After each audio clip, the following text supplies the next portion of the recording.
What year is it? Whoa, what? 12th, May, Thursday. What year? No. What year is it? DreamWorks Pictures invites you to a land of fairy tales where an unlikely hero You definitely need some Tic Tacs or something, because your breath stinks. name spells action. Shrek.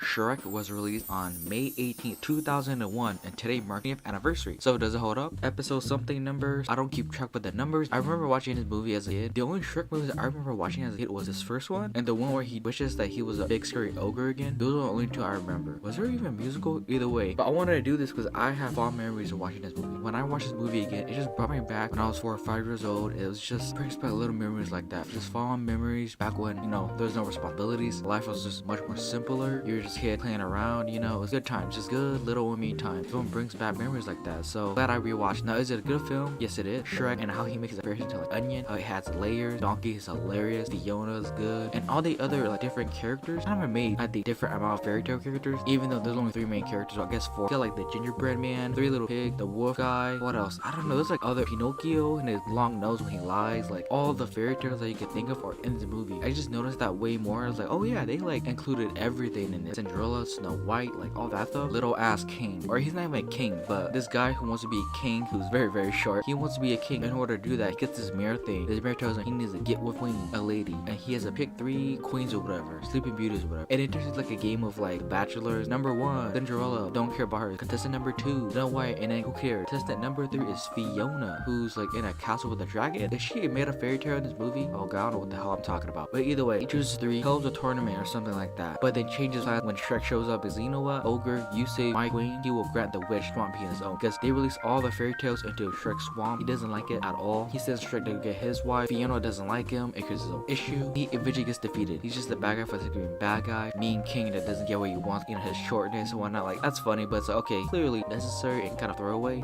It's about Fiona and Shrek. And then let's talk about Donkey. Hilarious character. The annoying but fun character to have around who just keep talking and talking and talking. Love them right from the start of him flying like a donkey and then running away, meeting Shrek. Both him and Shrek's dynamic works really well. And ogre having a donkey friend, you know, like, it just works. It's not even that they're both different animals. It's just, you know, they could talk like real people, like normal humans. That's like the whole point. One of the main plot points when they first talk to each other. Wait, I'm an ogre, you don't care about that? He's like, nah, you just seem who person who doesn't care about anything. It doesn't matter what you look like. Even Aiden helping save Fiona from this dragon and whatnot. He even falls in love with this dragon. He somehow, someway donkey gets a dragon to fall in love with him, compliments her. Teach you something, because that is one dazzling smile you got there. And do I detect a hint of minty freshness?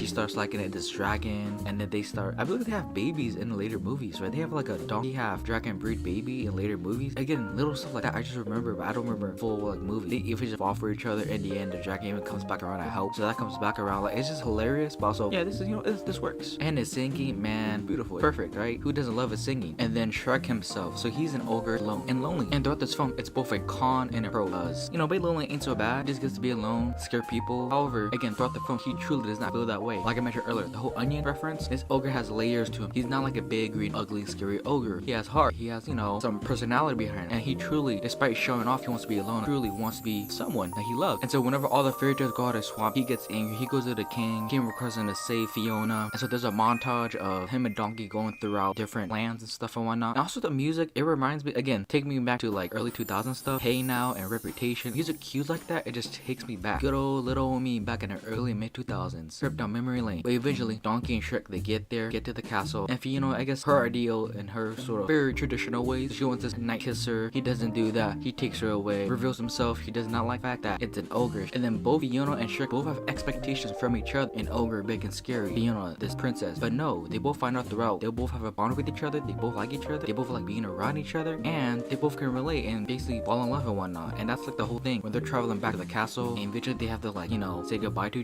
one another. They really don't want to because they both get liking to each other. One thing I forget about Fiona is like that she actually turns into somewhat of an ogre or transformed, because her true form at night she's transformed into this whole beast. She doesn't like the fact that she's beautiful. The whole thing is about beauty and looking perfect. And like, you know what, Shrek will love you and whatnot. Shrek like mishears what she says about him and he gets angry. That's the whole thing. He's under the rock because he turns into this big scary beast. Sort of portrays his message that it doesn't matter what you look like, as long as you love one another, it's all good essentially. And so they have to part ways to mishearing and communication. And then, you know, Fiona Fiona is getting ready to marry the king. There's a big hate, and then they show scenes of both of them being apart but missing each other. And then Shrek goes back for her. She doesn't want the king. They get rid of him, and then they finally get their kids, and they get married with all the fairy tale people that are in there and whatnot. And that's the whole point about this movie. It's very simple. It's something that I definitely wouldn't have liked, but because I have very fond memories of this movie and this franchise, so you know what? I guess I'll give it a pass or whatever, you know. And then the movie ends with the whole fairy tale book closing, the end. Shrek. So yeah, clearly I really like this movie. Again, like I said earlier, it brings back a lot of fond memories. It just brings back good old little me, not have responsibilities, just having a good old time. It just reminds me of that, and it's a very simple story. An ogre who doesn't know that he wants somebody until he meets a girl or meets someone. A very prevalent theme, looks and beauty, how it doesn't matter. Good message to little kids. It's just a fun movie. I like most of the music. It brings me back to when I was little, and yeah, that's essentially it. So Shrek, 20 years later, still holds up, brings me very fond memories. So that's it for me. This has been The Road So Far, and thank you for watching.